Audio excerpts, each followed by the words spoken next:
Breaking news: enough is enough. Nnamdi Kanu's continued detention is politically risky, not to talk of how it fuels tensions and insecurity in the southeast region. Despite court orders granting him bail, Nnamdi Kanu remains in detention, which has sparked controversy across the nation, across his IPOB supporters, and across Ndibos. A lot of persons have been urging the government, the federal government, on Nnamdi Kanu's release. Some other persons are still politicizing the call for Kanu's release, but they've received kicks from several persons who have noted that their actions are worsening the situation rather than, aiding the situation. So many people are not comfortable with the manner in which Nnamdi Kanu is being treated, and also his prolonged detention in the DSS custody. Mr. Aloy Ejimakor, we all know to be the special counsel for the detained leader of IPOB, Nnamdi Kanu, has said that the continued detention of Nnamdi Kanu is more political than legal. That we know for a fact, that Nnamdi Kanu's continued detention is more political than legal, because on several occasions they've frustrated Nnamdi Kanu's attempt to for the court to grant him bail. The lawyer also argued that Kanu's detention is orchestrated by some elements, because all these things, all his continued detention, his continued trial, is primarily driven by the various judicial pronouncements and legal principles against his rendition, detention, and trial. And he is also convinced that this case is more political than legal because of his spirited pursuit of political justice.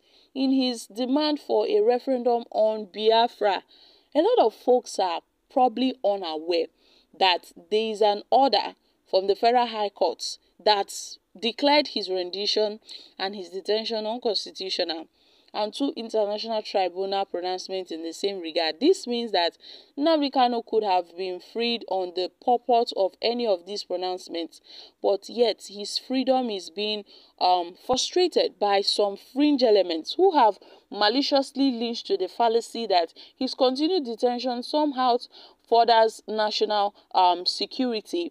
But then Nnamdi Kanu's lawyers have been trying their best to see to the release of Nnamdi Kanu. They've been trying their best to secure Nnamdi Kanu's release. They've been trying their best to fight off the injustice against Nnamdi Kanu.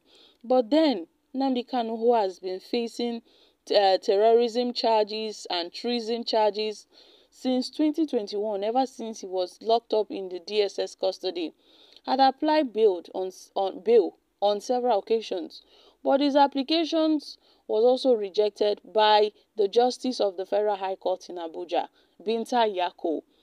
Binta Yako has been kicking off Nnamdi Kanu's bail application. This is to show that extra hands are in his case. That we know for a fact. But Aloy Ejimakor has also been updating Nigerians on the struggle Nnamdi Kanu is facing in the DSS custody, the legal struggle, the political struggle, otherwise.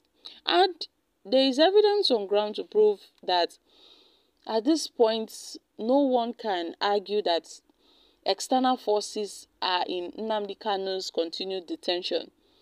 But he urged President Bola Tinubu not to listen to those advising him not to release Nnamdi Kanu, where he noted that Tinubu should be very, very wary of anybody that promised or anybody that advised him against releasing Nnamdi Kanu, profiting on such false notion of national security or even some slippery legality. Nothing can be further from the truth.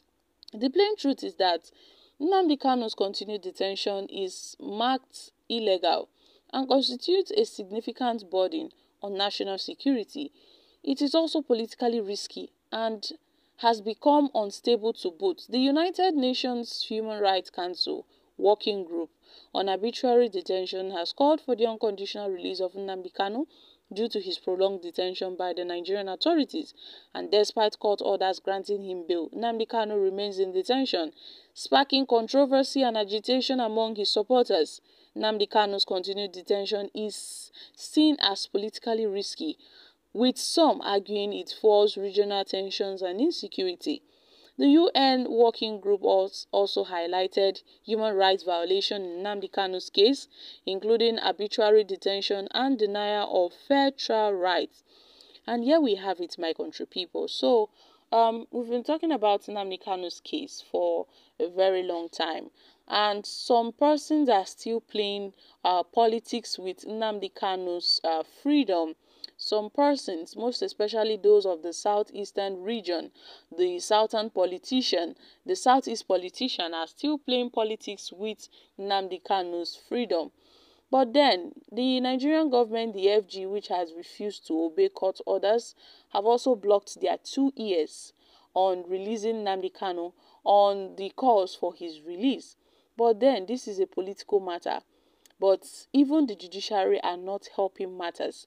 So there have been talks in recent weeks that Nnamdi Kanu is also seeking other alternatives to secure his freedom.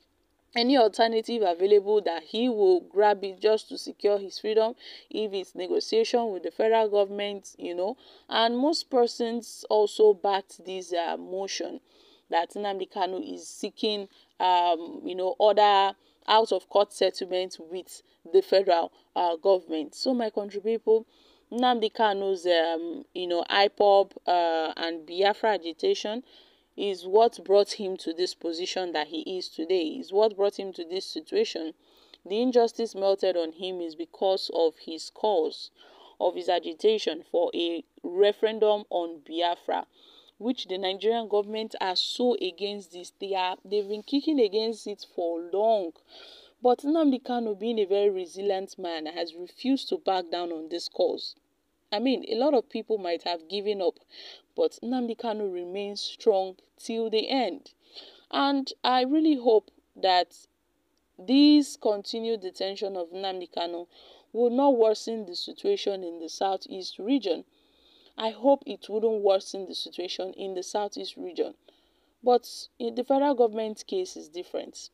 They always go after, they tend to go after agitators, also tagging the IPOB as a terrorist organization. Whereas we have terrorists that are terrorizing Nigerians and they walk scot-free till date, but a common agitator would be put in prison because of his agitation. So guys, I'm dropping here.